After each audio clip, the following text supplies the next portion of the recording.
if you didn't vote Sebastian Castro in all the 17 because Castro won. A few of those.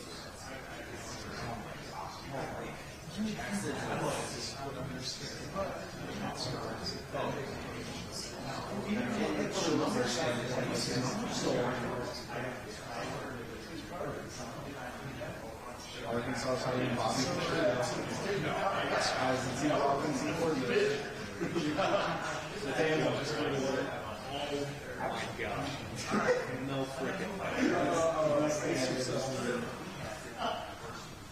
The first reply.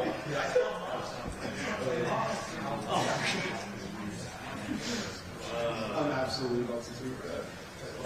It's so confusing.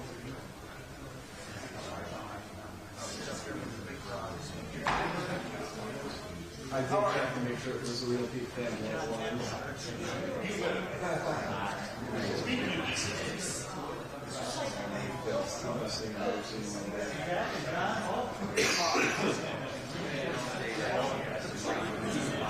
What's that?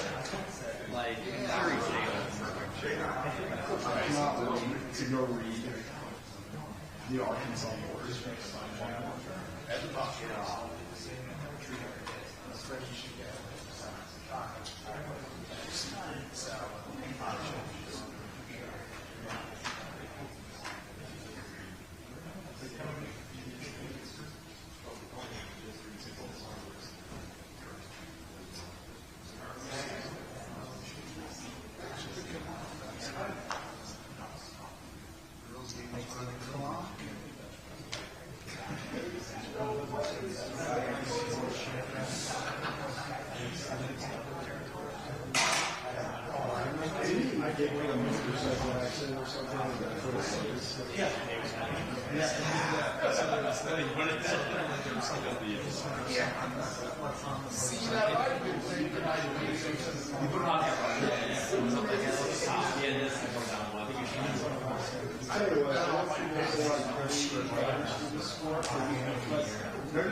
Oh, fresh on me. Oh, that's so good. Oh, that's right.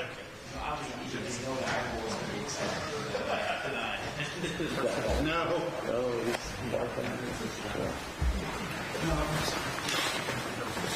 Okay, thanks everyone for being here. This will be the last media availability before the championship game.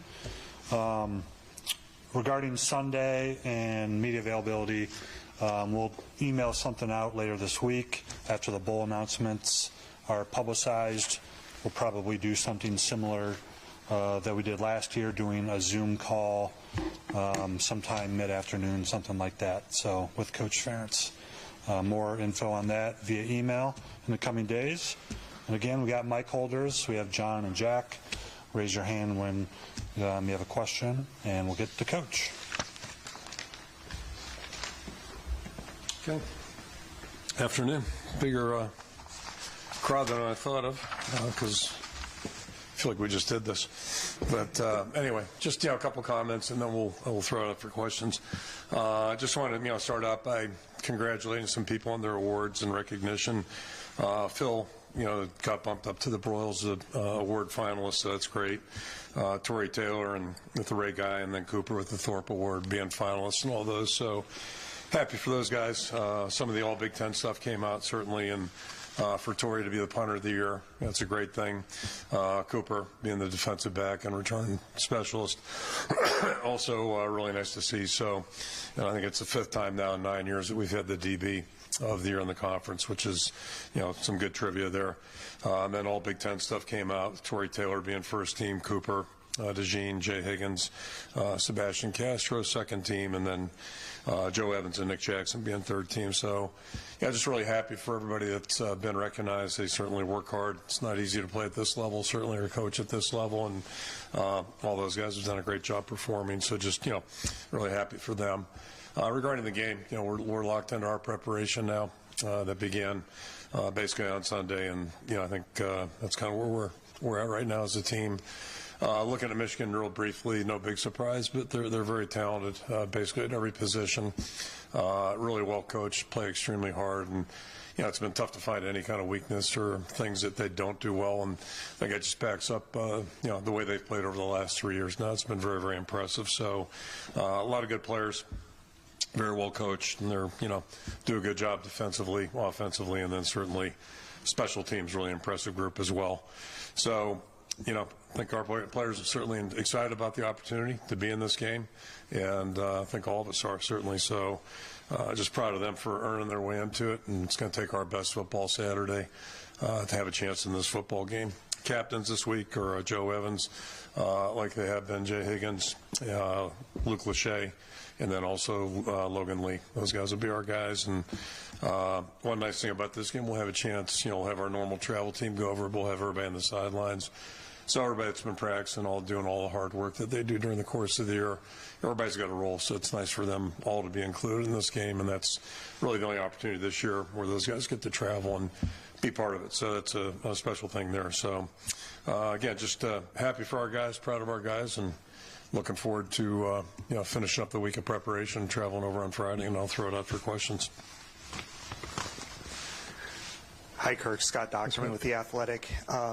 You've been in, not necessarily in the Big Ten Championship, but in games like this before, specifically Michigan here 7 years ago, where they were a 20-point-plus favorite. The world seemed to be against you, and you came up and had one of your great wins. Is it going to take an effort like that in order to pull that off? And what do you recall from that situation that maybe you can pass on to your team as just a we've been here before moment? Yeah, probably the thing I recall the most of it is the week before, and the feeling flying back here that Saturday night after a really, tough loss. I mean, just one of those games that nothing went well. We didn't play very well, and then, fully aware flying back Saturday night that, we had a big challenge in our hands. And really, I don't know if it's representative totally, but it really is when you play, and we're underdogs a lot. When you play in a game like that, you just pretty much have to be on top of your game in each and every way. And then somehow, some way, you got to try to force something, maybe a mistake, or, try to do something that maybe gets the opponent off schedule.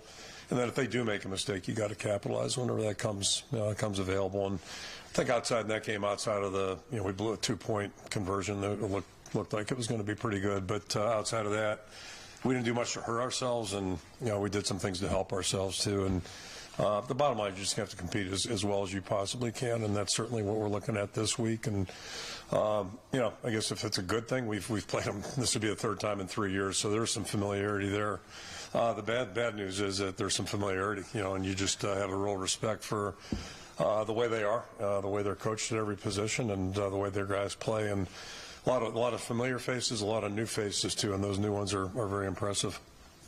John Seppi, Cedar Rapids Gazette. You were mentioning on Sunday having a little more of an injury update this afternoon. Are you able to comment any more on Deontay Vines and Logan Jones' status and what chances they have? Yeah, both those guys practiced 2 days now, so keep our fingers crossed, but it looks like they're going to be able to go. Tyler Tashman with the Des Moines Register. Just talking with some of the guys now, they were just saying the one-on-one relationships that you've built with, not just players but guys in the building. Why is that something that's important for you to do? I just think, we're trying to put a good football team on the field. That's first and foremost. But I think you got to build a team, and building a team, that's the fun of this whole thing. It's just getting a chance to know each other a little bit and, learn more about each other. And the nice thing, and I've said this before, one nice thing about football is it's as diverse and different as we all are. The backgrounds are, totally different. Obviously, there's an age differential too, but there's a commonality too. There's a common goal, common purpose, and so that part makes it a little bit easier, as opposed, as I said before, teaching English class a little different. They're there because they have to be there. But that's really the fun of it, is getting to know the people involved a little bit. One of the things that's lousy about being a head coach is you got 100+ players, and I figured that out the first time I had a stand in front of a team at the University of Maine. It was really a weird feeling after being in a more intimate working relationship where you got, 14, 15, 16 guys. It's a lot easier just to feel the room and get to know people, and that's one of the biggest challenges. And I guess it's a downside to having 5 kids too. You only have so much time, so it's a challenge. But I mean, the fun part about sports and life really is getting to know people a little bit. Chad Leistico, Des Moines Register. I don't think John asked about Dunker. Is he good? Yeah, I think he's going to be able to go. He didn't practice yesterday, practiced today a little bit, and we're hopeful he'll be able to go. Yeah, so. My real question is, Caleb Brown. A real question? Yeah, that was just a fake one, yeah. Caleb Brown talked to us. Usually that's a really good sign that he's going to play. He says he's good. How has he helped elevate your passing game in the past this month, to maybe give you a chance on Saturday to move the ball that way? Yeah, I think, again, it's representative of our team. I mean, we found ourselves short of some veteran experience real fast this year, and then it seemed to compound itself. So, the next guy in, Deacon hadn't played a hell of a lot, high school or college. Hadn't played at all in college, and then, it's been a while since he played high school. And then Caleb, as I said, 2 years ago, he's playing running back, good running back in Chicago, and, goes to his next school. I don't know how much he did last year. I doubt much because I know the guys that were playing for them. So, it's the first time where I think he's getting extensive work at the position. We've seen him improve each week, and he really looks like he's having fun now because he's starting to figure it out, and he's done some really good things. One of his best plays the other day was the block he had on Stylianos, that run he had down our boundary. So he's a good skill guy that way. I mean, he's had the ability and skill, but I think now he's starting to learn how to play. And I tease those guys. I said, boy, it must be, be nice to know what it feels like to be a good player. And I think he's starting to experience that. I never had that experience as a player. So I think it'd be pretty cool. And I think he seems to be enjoying it. David Eichholt, HawkeyeInsider.com. Kirk, just the kind of culture you've built in terms of, it seems like this year, maybe more than ever, you guys have really locked into the people inside the building, shutting out the outside noise, and a lot of the players have commented on that. Is it just the culture that you've built? Do you attribute it to the type of guys that you get in the program, or is it just maturity of guys going from freshman year to senior year? Maybe they stop searching their name on social media. Just kind of what do you kind of attribute all that to? Not everybody's doing that. I just heard a story this morning about someone who's got an unhealthy habit of maybe being too active on that, which is just nothing but a waste of time, in my opinion, if you're serious about competing. But that's maturity too. And just trying to get a guy to understand that it's not going to do a hell of a lot of good for him. But I think it. I've been saying it really gets back to having the right guys on your team. And I'll take a step further. We just talked about Caleb. Really maturing as a player. He's starting to, I think, get a good feel for things and having some fun doing it.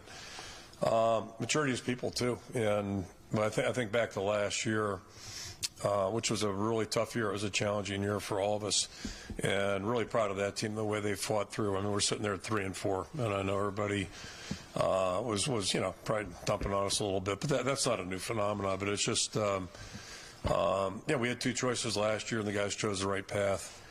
But I bring that up in that, clearly some of the younger guys on our team right now were paying attention to the older guys last year. You think about Campbell standing up in front of anybody and said, hey, we're a team. Seth Benson, his running mate. You had, Kayvon back there in the back end, Riley, Laporta. So, you got a good group of guys that really knew how to act and how to do things. And then clearly the guys that have stepped up this year that maybe weren't as prominent last year as leaders, they were watching those guys. And that's something I talk to guys about all the time. If you want to be good, look and see what good people are doing, whatever the profession may be or whatever the vocation may be. And that goes beyond playing. Part of it is playing, how they train, but also the mental side, how do they handle things that way. And we've been fortunate. We've had a lot of guys, teaching each other a little bit. Hi, Kirk. Jack Lito from KCRG in Cedar Rapids. Sebastian and Nico, I believe, both told us something to the effect of, we're going to have the gas in the fourth quarter. We like those knockdown, drag-out games. Why do you think your team is well-equipped to win a game like that? Because on Saturday, if you win, it will likely be a close game and a low-scoring game that will come down to the fourth quarter. Yeah, which will be a challenge, keeping them low. But Yeah, I mean, part of it is that's out of necessity because we don't get way ahead too often. It doesn't happen much. It's just kind of the way it's been for, 25 plus 9 years. And then, and that's the beauty of football. But the challenge this week's going to be to get it in that fourth quarter, where it is competitive. And at least we've had experience at that, and that may be one of their downsides. They haven't had a lot of that experience.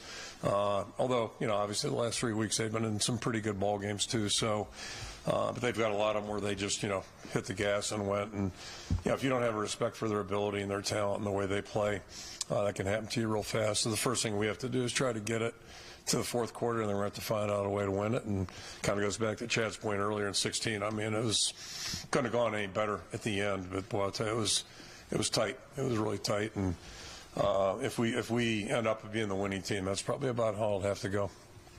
Hey, Kirk. Elliott Clough, Rivals. Obviously, you've got a few guys from the team 2 years ago that did contribute on the field. One thing that Quinn Schulte referenced was the routine, and that some of these guys know the routine of going to Indianapolis, get prepared for this game.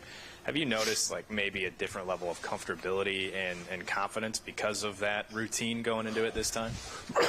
Excuse me. I mean, we'll find out. We'll find out how we handle it. I told the team yesterday, it's a little bit unique. It's, regular season is regular season. And this is, obviously, immediately following the last regular season game. Where it's different is, we were in Lincoln last week. It was pretty quiet in the hotel. 2 weeks before, 3 weeks before, even in Chicago, it was pretty quiet where we were at. This is more like a bowl game where, everybody, half the state of Iowa is going to be on that Marriott or around that Marriott. In the area, it's a very festive environment, so it is very different that way. And when you go in the stadium, it's a different feel than maybe just playing on the road where everybody's against you. So, we try to prepare them for that a little bit and just get them thinking about that. And then the other thing that happens in a game like this, or a bowl game somewhat, but a game like this especially, you hear from everybody and then some in your family tree and your friend tree and all that jazz. And if you're not careful, you end up wasting a lot of time during the week. You don't really prepare the way you need to because you're chasing down tickets, you're doing all that other stuff, and at some point, you got to be a little selfish of your opportunity because you only, this could be a once in a lifetime thing for a lot of the guys. And I've never taken it for granted. It's my third time, and feel fortunate to be going 3 times. So you just don't want to, jeopardize your performance based on, trying to help somebody you haven't heard from in 4 years, stuff like that, or 5 years, maybe 8 years. So it just, it's really tricky a little bit. And it's hard when you're young, I think everybody's trying to be nice, but they got to be a little selfish here too and really make sure they don't get off their routine of preparation and what they have to do to be ready to play.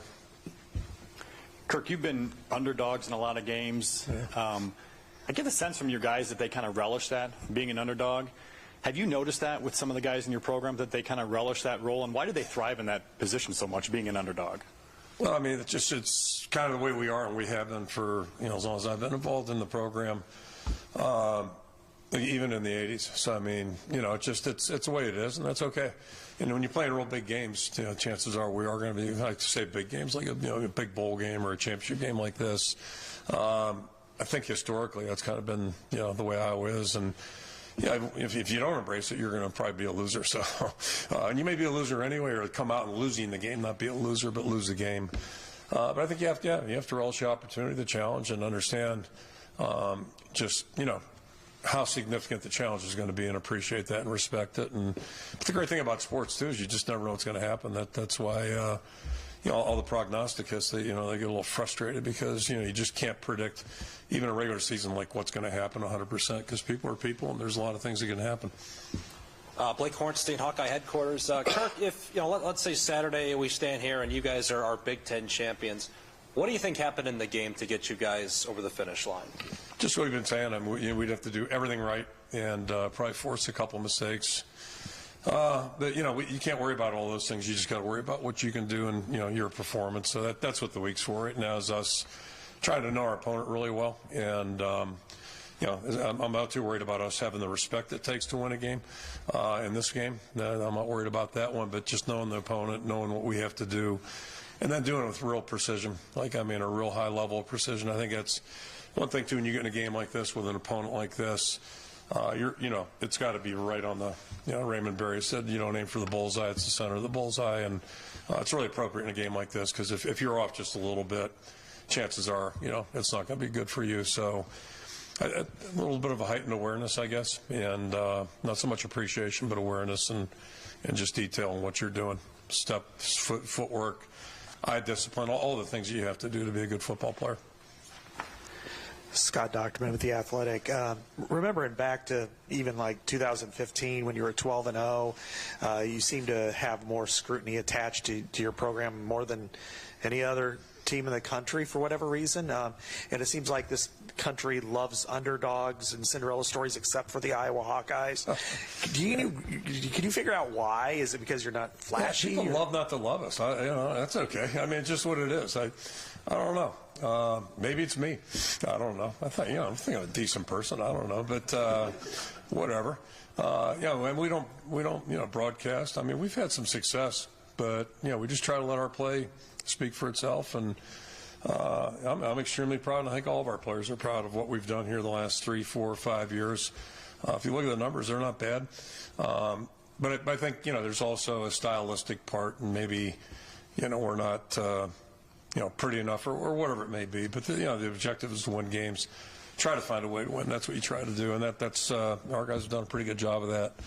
So we're proud of what we've done and proud to have earned our way into this thing.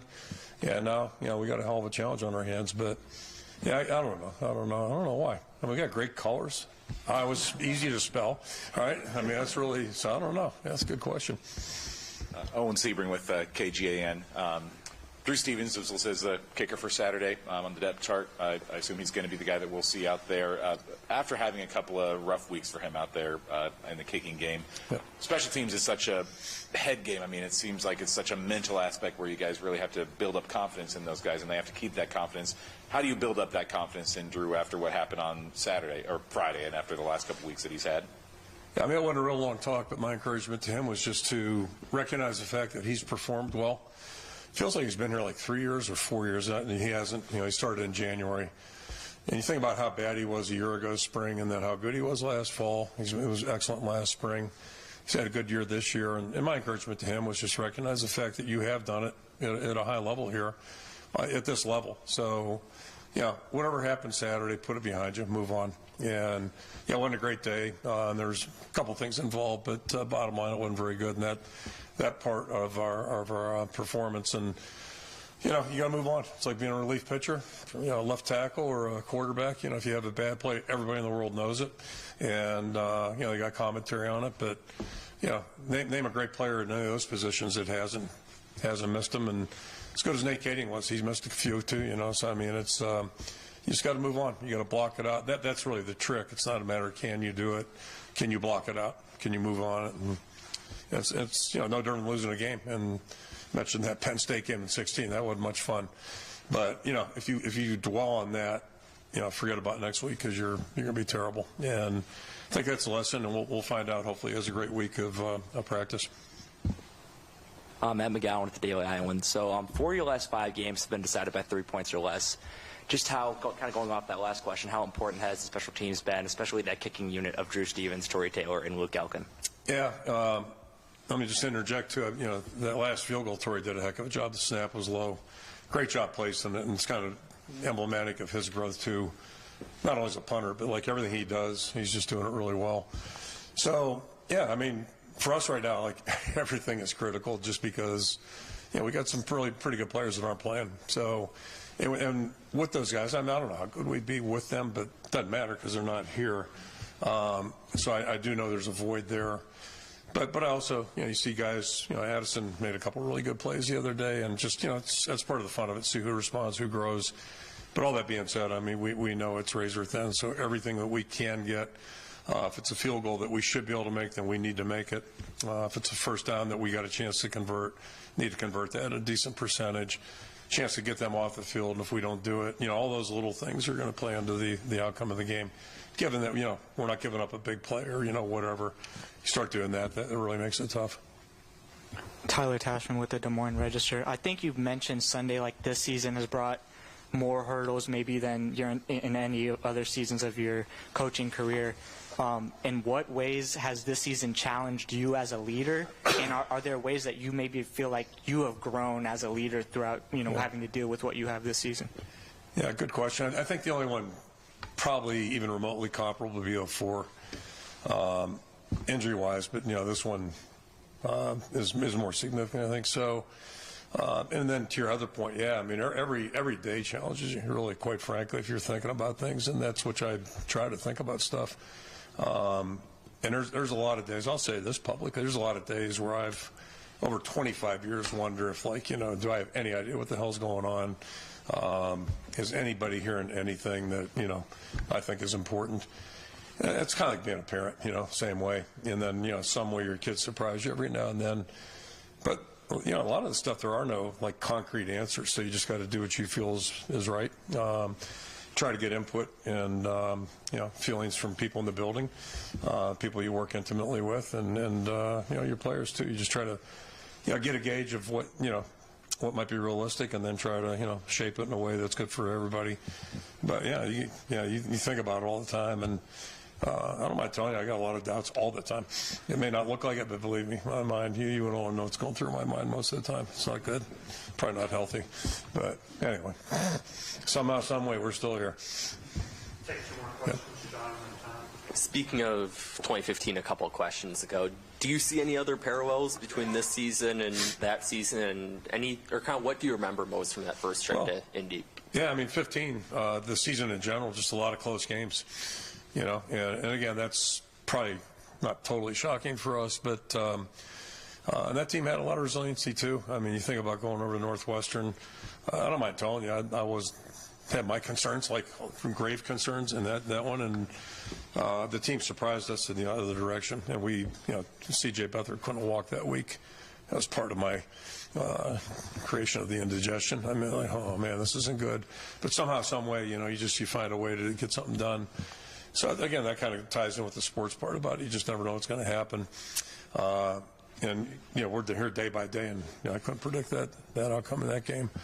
So, yeah, I mean, a lot of close games, a lot of resiliency, and certainly this team's had to demonstrate that. And then, we're playing a Michigan State team that was awfully good, and, we're 0 for 2 over there, and both teams have gone on to this, college football playoffs. So I think that's kind of a commonality, too. When you get in this game, you're going to be playing somebody who, if they're victorious, that's where they're going.